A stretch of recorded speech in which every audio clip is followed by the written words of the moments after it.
Ando naman si Senador Ping Lacson na ibigay kay Pangulong Rodrigo Duterte ang mga pangalan ng makilala niyang mayor na protektor ng illegal drugs sa bansa. Mula sa Maynila, may report si Brian De Paz, live. Brian.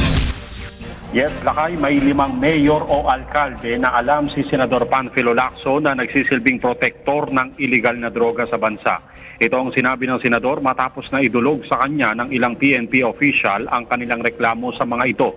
Ayon sa nasabing opisyal, bigo silang makagawa ng anti-illegal drug operation sa mga lugar na sakop ng mga nasabing alkalde. Anila ito'y dahil sa hinahadlangan ng kanilang planong raid.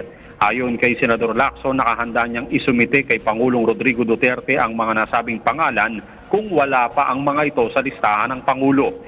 Inihayag rin ni Lacson na nagtungo sa kanyang tanggapan si General Edgardo Tino at sinabing ang mga ninja kapsumano ang nasa likod ng pagkakadawit niya sa illegal drugs. Umiiyak pa umano ang general nang bumisita sa opisina ni Lacson. Payo ni Lacson kay General Tino na suportahan ng mga dokumento ang mga pahayag nito sa ginagawang investigasyon ng National Police Commission. Bago naman mag-July 25, magkakaroon ng caucus ang mga senador kaugnay sa resolusyon ni Senador Laila de Lima na imbestigahan ang mga napapatay na drug personalities sa anti-illegal drug operations ng PNP. Ayon kay Lacson, hindi sana mauwi sa fishing expedition ang planong Senate probe.